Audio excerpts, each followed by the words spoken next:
இப்போ விவசாயிங்க நெல்லை போட்டுவிட்டு நான் வர்ற வழியெல்லாம் பார்க்குறேன். எங்கே பார்த்தாலும் ரோட்டில் நெல் நனைஞ்சு கிடக்கு. இந்த நனைஞ்சு போச்சுன்னா எப்படி சென்டருக்கு எடுப்பாங்க அவங்க? அதை கழிச்சு விட்றதுக்கு தான். ப்ரைவேட் ஆள்கிட்ட நீ குறைச்சி கொடுக்குறியோ என்னமோ பண்ணிக்கிட்டு போ அப்படின்னு சொல்கிற கதைக்கு தான் இப்போ போயிட்டுருக்கு நிலமை. அதனால் விவசாயிகளையும் காப்பாற்றி ஆகணும். விவசாயத்தை நம்ம விடவே முடியாது. அது ஒரு நல்ல தொழில் தான். அரசாங்கம் எடுக்க வேண்டிய நேரத்தில் கரெக்டாக எடுத்தாங்கன்னா பிரச்சனையே இல்லை.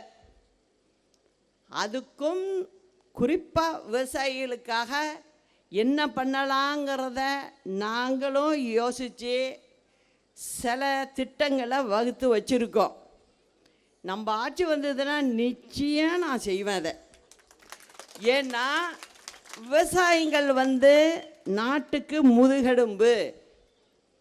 அவங்கள நம்ம நல்லபடியாக வச்சுக்கணும் அப்படிங்கிறதுல எப்போதுமே தலைவரோட கட்சி அதில் மாற்று கருத்துக்கோ மாற்று பேச்சுக்கே இடம் இல்லை. நிச்சயம் அதை செய்வோம். அதனால் எனக்கு கவலையே என்னன்னா, ஒன்று நான் அம்மாவோட இருந்தப்பையும் பார்த்துருக்கேன். ராத்திரி 2 மணி 2:30 மணி 3 மணி வரைக்கும் முழிச்சிக்கிட்டு இருந்து வேலை பார்த்தவங்க அவங்க. இப்போ அப்படி இல்லை. இப்போ இருக்கிறவங்கள பார்த்தா எந்த சினிமாவுக்கு போகலாம். நாங்களாம் அங்கே ஒரு படத்துக்கும் போனதில்லை. ஏன்னா எங்களுக்கு வேலையாக சரியாக இருக்கும். எந்த படத்துக்கு போகலாம், எந்த புது படம் வருது அதை போய் பார்க்கலாம். அதை பார்க்குறதையும் விளம்பரப்படுத்திக்கிட்டு பார்க்கலாம் அப்படின்னு தான் இருக்காங்க. இதெல்லாம் உண்மையாக உழைக்கிறவங்களுக்கு இந்த வேலையெல்லாம் வச்சுக்கவே மாட்டாங்க முதல்ல. ஏன்னா நமக்கு வேலை சரியாக இருக்கும். அந்த வேலையை பார்க்குறதுக்கே ராத்திரி 2 மணி வரைக்கும் நம்ம முழிச்சிருந்து பார்த்தாகணும். பார்த்தா தான் மக்களுக்கு ஏதாவது நல்லா செய்ய முடியும்.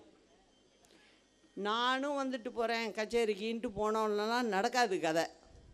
அதுவும் இப்போ இந்த அரசாங்கம் செஞ்சு வச்சுருக்கிற குளறுபடியெல்லாம் பார்த்திங்கன்னா ரொம்ப கஷ்டம்.